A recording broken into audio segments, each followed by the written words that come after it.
नहमदुहु व नुसल्ली अला रसूलिहिल करीम अम्मा बाद फ़ाऊज़ु बिल्लाहि मिनश शैतानिर रजीम बिस्मिल्लाहिर रहमानिर रहीम रब्बिश्रह ली सदरी व यस्सिर ली अमरी वाहलुल उक़दतम मिन लिसानी यफ़क़हू क़ौली।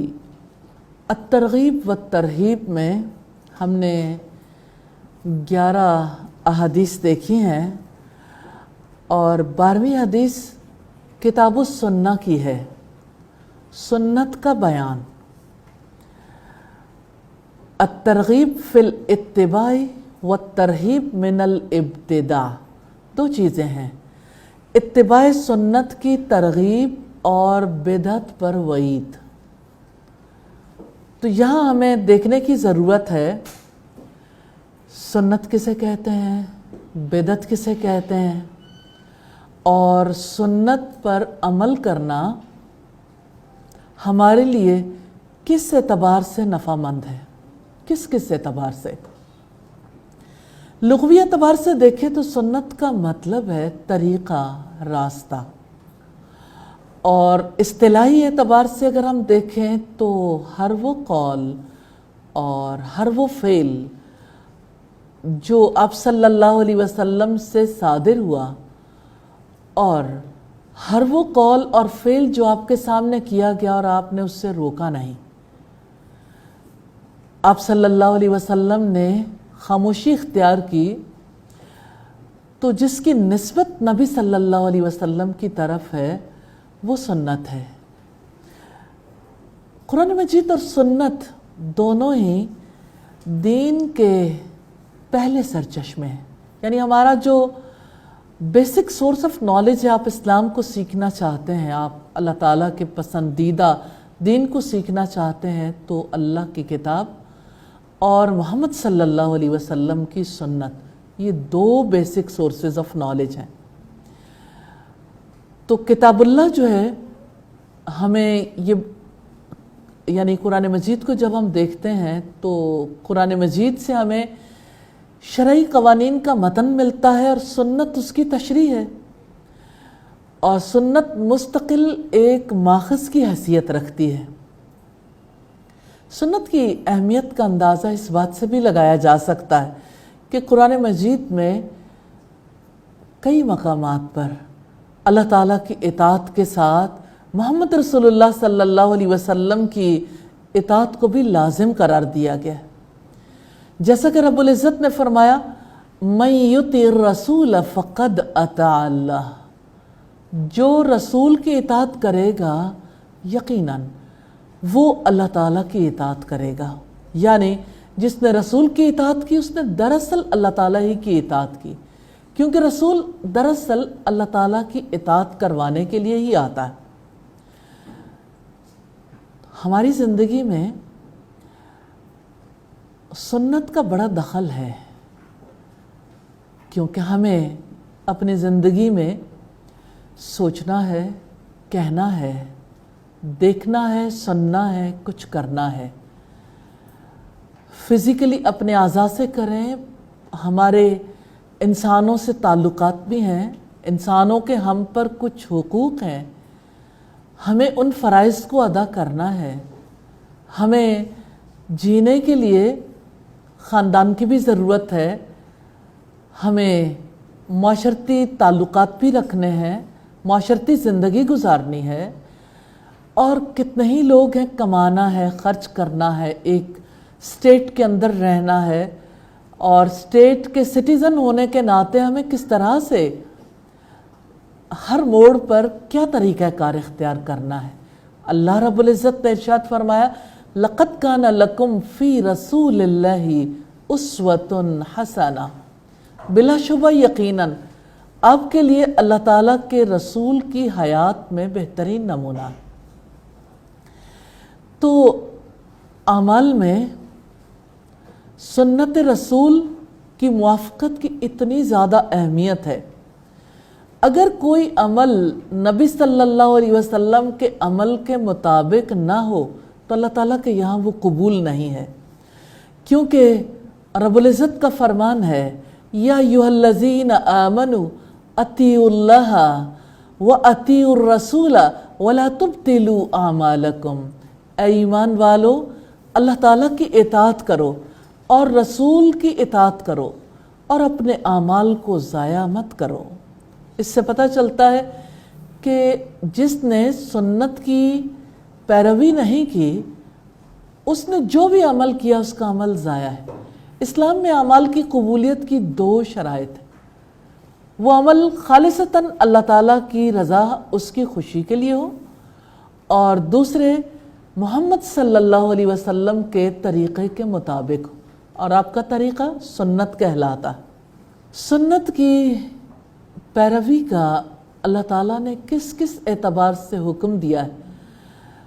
सूरा आल इमरान आयत नंबर 31, रब्बुल इज़्ज़त का फरमान है, कुल इन कुंतुम तुहिब्बून अल्लाह फत्तबिऊनी युहब्बिबकुमुल्लाह व यग़फिर लकुम ज़ुनूबकुम। अब कह दीजिए, अगर आप सब अल्लाह ताला से मोहब्बत रखते हो तो मेरी पैरवी करो, अल्लाह ताला तुमसे मोहब्बत करेगा और तुम्हारे गुनाह माफ़ कर देगा। आप इस आयत पर गौर व फिक्र करेंगे तो आपके रोंगटे खड़े हो जाएंगे। अगर आप अल्लाह से मोहब्बत करते हो, मोहब्बत करना बज़ाते खुद कोई आसान अमल नहीं है।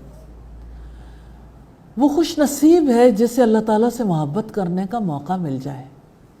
दावे तो बहुत होते हैं, लेकिन अमल करना वाक़तन मुश्किल है, हकीकतन बहुत मुश्किल है। तो जो अल्लाह ताला से मोहब्बत रखता है, उसके लिए रब्बुल इज़्ज़त ने फरमाया कि आप कह दीजिए, फत्तबिऊनी, मेरी पैरवी करो, मेरी सुन्नत पर अमल करो, युहब्बिबकुमुल्लाह, तब अल्लाह ताला की मोहब्बत मिलेगी, तब वो तुमसे मोहब्बत करेगा। और हाँ, दूसरी बात भी है, व यग़फिर लकुम ज़ुनूबकुम, और तुम्हारे लिए तुम्हारे गुनाह माफ़ कर देगा। तो ना गुनाहों की बख्शिश मुमकिन है, ना अल्लाह ताला की मोहब्बत को पाना मुमकिन है, जब तक कि मोहम्मद रसूलुल्लाह सल्लल्लाहु अलैहि वसल्लम की इत्तिबा नहीं होती, आपकी पैरवी नहीं होती। तो अल्लाह ताला का हुक्म है, और जब जहानों का बादशाह हुक्म दे तो कोई दलील काम नहीं आ सकती, क्योंकि हुक्म मानना वाजिब है, फ़र्ज़ है। अल्लाह ताला का हुक्म मानना फ़र्ज़ है। और कितनी बड़ी खुशखबरी है, कितने लोग हैं जो ज़ुबान से कहते हैं अल्लाह ताला गफ़ूर रहीम है। कितने ही हमारी सोसाइटी में गुनाह करने वाले ऐसे हैं, गुनाह भी करते जाते हैं और कहते हैं अल्लाह ताला गफ़ूर रहीम है। लेकिन ये सच नहीं है कि अल्लाह ताला की रहमत गुनाहों पर इसरार करने वालों के लिए भी हो। कौन है जो अल्लाह ताला की रहमत का मुस्तहिक हो सकता है? कभी आपने सोचा कि मैं अल्लाह ताला की रहमत की कैसे मुस्तहिक हो सकती हूँ? हम जब अल्लाह ताला की किताब में देखते हैं तो इसका जवाब हमें मिलता है, व अतीउल्लाह व रसूला, अल्लाह ताला की इताअत करो और रसूल की इताअत करो, लअल्लकुम तुरहमून, ताकि तुम पर रहम किया जाए। आप अल्लाह की रहमत के मुस्तहिक बनना चाहते हैं, इताअत कर लीजिए अल्लाह ताला की और मोहम्मद रसूलुल्लाह सल्लल्लाहु अलैहि वसल्लम की। और कौन है जो दुनिया में नाकाम होना चाहता हो? लेकिन कितने कम लोग हैं जो दुनिया की कामयाबी के साथ आखिरत की कामयाबी के बारे में भी सोचना चाहें। और अगर दुनिया की कामयाबी सोचते हैं तो कभी ये बात जहन में नहीं आती कि दुनिया की कामयाबी भी किसी चीज़ से जुड़ी हुई है, इसका भी कोई सबब है, और आखिरत की कामयाबी का भी सबब है। سورہ الاحزاب آیت نمبر 71 رب العزت کا ارشاد ہے وَمَن يُطِعِ اللَّهَ وَرَسُولَهُ، جو اللہ تعالیٰ کی اطاعت کرتا ہے اور اس کے رسول کی اطاعت کرتا ہے فَقَدْ فَازَ فَوْزًا عَظِيمًا، تو یقیناً اس نے بہت بڑی کامیابی حاصل کر لی۔ بہت بڑی کامیابی کس وجہ سے؟ اطاعت کی وجہ سے۔ اور یہ اطاعت محض اللہ تعالیٰ کی نہیں ہے، جو اللہ تعالیٰ اور اس کے رسول کی اطاعت کرتا ہے اس نے بڑی کامیابی حاصل کر لی۔ اور پھر ہم دیکھتے ہیں کہ ہر کوئی یہ کہتا ہے کہ اللہ تعالیٰ ہدایت دے گا تبھی ہدایت ملے گی، اس میں کوئی شک نہیں، یہ بالکل سچی بات ہے۔ کتنے ہی لوگ ہیں جو اس لیے گناہ کرتے ہیں اور ہدایت کے راستے سے دور چلے جاتے ہیں کہ اللہ تعالیٰ ہمیں ہدایت نہیں دیتا، لیکن یہ نہیں سوچتے کہ اللہ تعالیٰ کیوں نہیں ہدایت دیتا۔ کیا آپ جاننا چاہیں گے کہ اللہ تعالیٰ کسی کو کیسے ہدایت دیتے ہیں؟ رب العزت کا فرمان ہے 3 لفظوں میں، وَإِن تُطِيعُوهُ تَهْتَدُوا، اگر تم نبی صلی اللہ علیہ وسلم کی اطاعت کرو گے تو ہدایت پاؤ گے۔ تو نبی صلی اللہ علیہ وسلم کی اطاعت کیے بغیر ہدایت نہیں مل سکتی۔